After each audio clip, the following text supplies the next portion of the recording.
ವೇದಿಕೆ ಸಿಕ್ತು ಅಂದ್ರೆ, ಕೈಗೆ ಮೈಕ್ ಬಂತು ಅಂದ್ರೆ ಕೆಲವರು ಬಾಯಿಗೆ ಬಂದಂತೆ ಮಾತಾಡ್ತಾರೆ.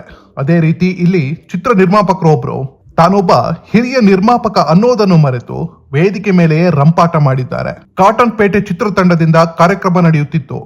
ಈ ವೇಳೆ ಚಿತ್ರದ ನಿರ್ಮಾಪಕ ಕನಕಪುರ ಶ್ರೀನಿವಾಸ್ ಮಾತನಾಡುತ್ತಾ ಡಿಕೆ ಶಿವಕುಮಾರ್ ವಿರುದ್ಧ ಅವಹೇಳನಕಾರಿಯಾಗಿ ಮಾತಾಡಿದ್ದಾರೆ. ಡಿಕೆಶಿ ಅಪ್ಪ ಥಿಯೇಟರ್ ಅಲ್ಲಿ ಅಶ್ಲೀಲ ಸಿನಿಮಾ ತೋರಿಸ್ತಿದ್ರು. ನಾನು ಮೊದಲು ಬಂಡೆ ಆಗಿದ್ದೆ, ಆಮೇಲೆ ಡಿಕೆಶಿಗೆ ಬಂಡೆ ಅಂತ ಹೆಸರು ಬಂದಿತ್ತು. ಹಿಂದೆ ಅವನ ಬಳಿ ಜಾವ ಬೈಕ್ ಇದ್ದು ಅದಕ್ಕೆ ಪೆಟ್ರೋಲ್ ತುಂಬಿಸೋಕೆ ದುಡ್ಡು ಕೊಟ್ಟಿದ್ದು ನಾನೇ ಅಂತ ಬಾಯಿಗೆ ಬಂದಂತೆ ಮಾತಾಡಿ ಸ್ಟೇಜ್ ಮೇಲೆಯೇ ರಂಪಾಟ ಮಾಡಿದ್ದಾರೆ. ಅದೇ ನಮ್ಮ ಡೆಪ್ಟಿ ಸಿಎಂ ಮಾತಾಡಿದ್ರೆ ಅವ್ರು ಟೆನ್ಷನ್ ಆಗಲ್ವಾ? ಅವ್ರು ಮೊನ್ನೆಲ್ಲ ಲಾ ಪ್ರಕಟಿಸ್ತೀನಿ ಆರ್ಟಿಸ್ಟ್ ಅಂದ್ರು. ನಮ್ಮನೆ ಉಂಟಾ ಇಲ್ಲ ಅವಾಗ, ನಮ್ ಕೇಬಲ್ ಉಂಟಾ ಇತ್ತಾ? ನೀವು ಮೀಡಿಯಾ ಏನ್ ಮಾಡ್ತಾ ಇದ್ರಿ? ನೆಟ್ಟು ಮಾಡ್ರು ಅಂದ್ರೆ ಏನ್ರಿ? ಕಾಲ ಕತ್ತಾಕ್ಬಿಡ್ತೀನಿ ಅಂತ ಗೊತ್ತಾ ನಿಮ್ಗೆ? ಹಂಗಂದಿಲ್ವಾ? ನಮ್ ಡೆಪ್ಟಿ ಸಿಎಂ ಕರೆಕ್ಟ್ಬಿಡ್ದವರು ಅವ್ರಪ್ಪ ಚೆಂಡು ಬಳಿ ಮಾಡಿದ್ದ, ಚೆಕ್ ಪೂಜೆ ಆಗ್ತಾ ಇದ್ದ. ನಾನು ನೋಡಿದ್ದೀನಿ ಸಿನಿಮಾ ಇದೆ ಮೊದಲು ಕೆಂಪೇಗೌಡ ಅವರಪ್ಪ ಅವ್ರ ಡೆಪ್ಟಿ ಸಿಎಂ, ಇವಾಗ ಡೆಪ್ಟಿ ಸಿಎಂ ಆದಾಗ ಅವ್ರ ಮುಂಚೆ ಜಾವ ಗಾಡಿಗೆ ಪೆಟ್ರೋಲ್ ಕಾಸು ಇರಲಿಲ್ಲ.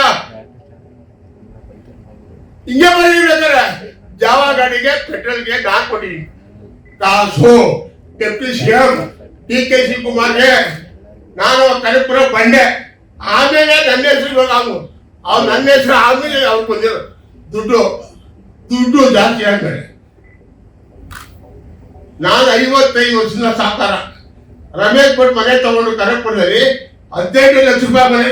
ರಮೇಶ್ ಗೊತ್ತಲ್ಲ ಆಕ್ಟಿಂಗ್, ಅವ್ರು ಎಲ್ಲಿಯವರು? ರಮೇಶ್ ಭಟ್ ಎಲ್ಲಿಯವ್ರಿ? ಯಾವೂರವರು? ಈ ಪ್ರೆಸ್ ಗೊತ್ತಿದ್ರು ಹೇಳಿ, ಅವ್ರು ಯಾವೂರು? ಅವ್ರ ಇನ್ಕೇಸ್ ಏನು? ಅವ್ರ ಮಿಸಸ್ ಕಾಣಿಸ್ರಿ ಅಂತ ಲಕ್ಷ್ಮಿ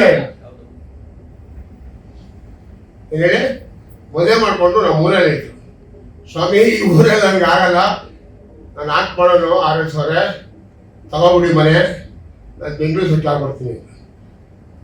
ಪಾಪ ಬ್ರಾಹ್ಮಣ್ಸ್, ಅಯ್ಯೋ ಪಾಪ ಇಲ್ಲಿ ಆಗಲ್ಲ, ರೇಷ್ಮೆ ಕೆಲಸ ಅಂದರೆ ವಾಸ್ತೆ ಕೆಲಸ, ಇದು ಮಾಡೋಕ್ಕಾಗಲ್ಲ ಅಂತ 14 ಲಕ್ಷ ರೂಪಾಯಿ ಅವತ್ತು. ನಾನು ಹೇಳ್ತಾ ಇದ್ದು 40 ವರ್ಷ ಹಿಂದೆ ಮಾತು, ಇವತ್ತಿನ ಮಾತಾಡ. ದುಡ್ಡು ಸುರಿದ್ಬಿಟ್ಟೆ ಮೂಟೆಯಲ್ಲಿ, ಕ್ಯಾಶ್ ಎಲ್ಲ. ಇವತ್ತು ನನ್ನ ಫೋಟೋ ಬರೀ ಕೊಡ, ಹೋಗಿ ನೋಡಿ, ಹೋಗಿ ಚೆಕ್ ಮಾಡಿ.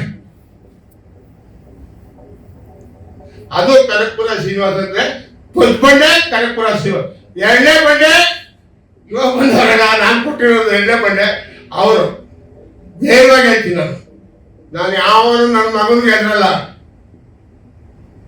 ಅವ್ರ ಬಾಬಾ ಬಂದ ಸಿನಿಮಾ ಒಂದೇ ಪಿಕ್ಚರ್ ಔಟ್, ನಿಮ್ಗೆಲ್ಲ ಗೊತ್ತಿರ್ಬೇಕು, ಕಾಂತರಾಜ್ ಅಂತ.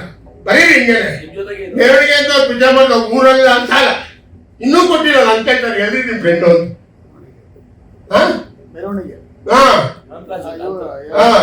ಒಂದೇ ಪಿಕ್ಚರ್ ಮಾಡೋದು.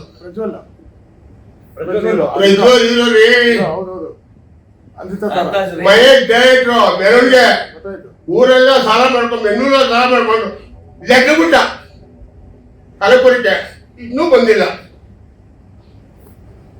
ನಾವಂತವರಲ್ಲ, ನಾನು ನೆಗೆದೂ ಇಲ್ಲ, ಆರುದೂ ಇಲ್ಲ, ಬೆಳೆದೂ ಇಲ್ಲ.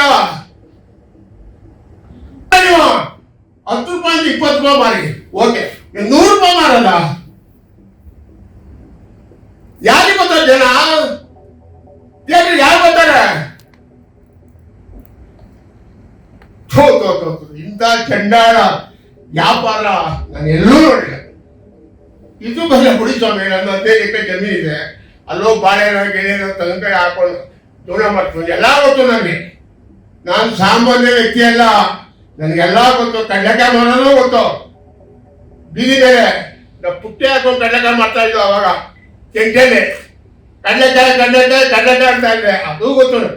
ಬೆಲ್ಲ ಮಾಡೋದು ಗೊತ್ತು. ಜೀವನ ಮಾಡಿದ್ದೇನ್ರಿ ಮನ್ಸೂನ್ ಬೇಕಾಗಿರೋದು. ಬೆಳಗ್ಗೆ ಅಂತ 100 ರೂಪಾಯಿలో ಜೀವನ ಮಾಡ್ಬೋದು, 1 ಕೋಟಿ ರೂಪಾಯಿలో ಜೀವನ ಮಾಡ್ಬೋದು. ಅದು ಜೀವನ. ಬದುಕಿದ್ರೆ ಸಾಕು. ದುಡ್ಡಿನ ಕಟ್ಟಾಳಿಕೆ 200 ವರ್ಷ 300 ವರ್ಷ ಇರ್ತಾರೇನ್ರಿ? ಯಾವಾಗ ದೇವ್ರು ಬಾಳ್ತಾ ಇರ್ತಾನೆ, ನೀನ್ ಮಾಡೋದು ಸಾಕು, ಕರೀನ್ ಅಂತಾನೆ. ಹೋಯ್ತಾ ಇರ್ಬೇಕು. ಗೊತ್ತಾಗಲ್ಲ ಹೆಂಗ್ ಹೋಯ್ತೀನಿ ಅಂತ, ಹೋಯ್ತಾ ಇರ್ಬೇಕು. ನನ್ನಿಂದ ಯಾರು ಕೇಳಬಾರ್ದು. ದೇವರು ನಮ್ಗೆ ಕಲಿಸಿರೋದು ಒಳ್ಳೇದ್ ಮಾಡು, ಇನ್ನೊಬ್ರು ಕೆಟ್ಟದ್ ಮಾಡಬಾರ್ದು. ನಿನ್ ಕೈಲಾದ ಒಳ್ಳೇದ್ ಮಾಡು, ಇನ್ನೊಬ್ರು ನೋಡಿ ಅವನಂಗ ಅವದ ನಾನು ಹಿಂಗ ಅವದ ಅಂತ ಹೇಳ್ಬಾರ್ದು. ಇದೇ ನಮ್ಮ ದ್ವಾರಕೇಶ್ ಅವರು ಎಷ್ಟು ಸಿನಿಮಾ ತಂದ್ರೆ ಅಷ್ಟೇ. ಅವ್ರ ಗತಿ ಏನಾಗಿದೆ ಇವತ್ತು ನೋಡಿ. ಅವನೊಬ್ಬ ಪುಣ್ಯಾತ್ಮ. ಅವ್ರ ಮನೆ ತಗೊಂಡ್ರು ಸ್ವಾಮಿ ನೀವು ಸ್ವಂತ ಮನೆ ಮಾಡೋಣಂಟ, ನೀವು ಮನೆ ಇದೆ ಅನ್ನೋದಕ್ಕೆ ಅವ್ನು ಪ್ಯಾನ್ ಇಂಡಿಯಾ ಆದ ಹೀರೋ. ಹಂಗಿರ್ಬೇಕು ಯಾವತ್ತು ವಿಶ್ವ ಸೊಸೈಟಿ ಪ್ಯಾನ್ ಇಂಡಿಯಾ ಆದ. ಅದು ಒಟ್ಟವ್ರಿಗೂ ಸಾಯ್ತಾ ಇದ್ರೆ ಅವರೇ ಸಾಯ್ಬೇಕು. ಒಳ್ಳೆ ತರ ಇದ್ರೆ ದೇವ್ರು ಕಾಪಾಡ್ತಾರಂತೆ ಯಾವತ್ತು. ಆಮೇಲೆ ನೀವು ಬ್ರಾಹ್ಮಣರು ಏನೆಲ್ಲ ಗೊತ್ತು. ಇವಾಗ ಬ್ರಾಹ್ಮಣರು ತುಂಬಾ ವರ್ಷ ಇರ್ತಾರೆ ಅಂದ್ರೆ ಕಾರಣ ನೀವು ಊಟ ಬರೋದು 1 ಗಂಟೆ. ಯಾಕೆಂದ್ರೆ ಚೆನ್ನಾಗಿ ತಿಂದು ಅಗದು ಹೋಗೇ ಅಲ್ಲೋಗ್ಬೇಕು.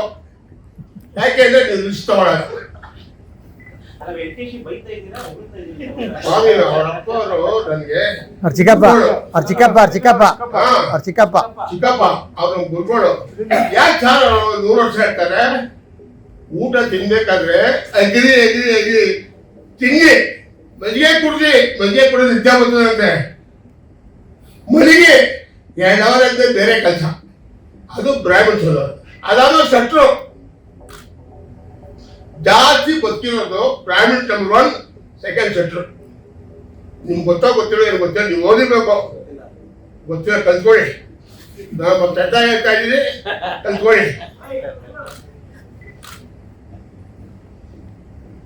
ಏನಣ್ಣ ಹಂಗಿದೆ ಪ್ರಪಂಚ. ಅಲ್ಲ ಪ್ರೆಸ್ ಅವರು ಆಗಲಿ ಮೀಡಿಯಾ ಆಗಲಿ ನನ್ನ ಸಿನಿಮಾ ಹೊಗಳಬಿಟ್ಟು ಹಾಕ್ಬಿಟ್ರು ಜನ ಬರಲ್ಲ. ಯಾರು 100 ರೂಪಾಯಿ ಕೊಡ್ತಾರೆ ಜನ ನೋಡ್ತಾರೆ. ಅವ್ರು ಸೇರಿದ್ರೆ ಅವಾಗ ನನ್ನ ಕಾಸು ಬರ್ತದೆ. ಅಷ್ಟೊಂದು ತಿಳ್ಕೊಂಡಿದ್ದೀನಿ. ನೀವು ಅಷ್ಟೇ ಪಿಕ್ಚರ್ ನೋಡಿ ಚೆನ್ನಾಗಿದ್ರೆ ಬರೀರಿ. ಚೆನ್ನಾಗಿದೆ ಮ್ಯಾಚ್ ಇದೆ ಅಂತ ಬಜೆಟ್ 100 ಕೋಟಿ ಆಗ್ಬೋದು, 50 ಲಕ್ಷ ಆಗ್ಬೋದು.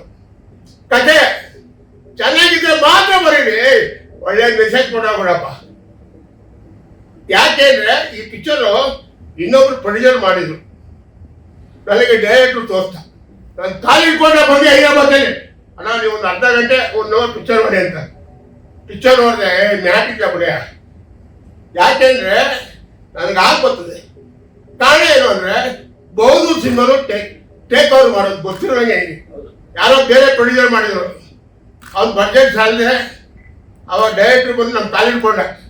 ಹೀರೋ ಬಂದು ಇರ್ಬೋದ ಪಿಕ್ಚರ್ ಮಾಡೋಣ ಅಂತ 125 ದಿನ ನರ್ತಾಗಿದ್ದೇನು ಬಹುದು ಸಿನಿಮಾ. ಅದಕ್ಕೆ ಮುಂಚೆ ಅದ್ದೂರಿ ಸಿನಿಮಾ ನೆಗ ಇಟ್ಟು ಆದ್ರೂ ಒಂದು ಪಿಕ್ಚರ್ ಟೇಕ್ ಓವರ್ ಮಾಡಿ ಯಾರು ಇಲ್ಲ. ಒಂದೇ ಕನಕಪುರ ಶ್ರೀನಿವಾಸ್ ಚಾಲೆಂಜ್ ಮಾಡಿ ಹೇಳ್ತೀನಿ, ಒಂದೇ ಕನಕಪುರ ಶ್ರೀನಿವಾಸ್ ಟೇಕ್ ಓವರ್ ಮಾಡ್ದ ಇಟ್ಬಾರ್ದ ಪಿಕ್ಚರ್. ಎದೆ ಕರ್ಕೊಂಡು ಹೇಳ್ತೀನಿ.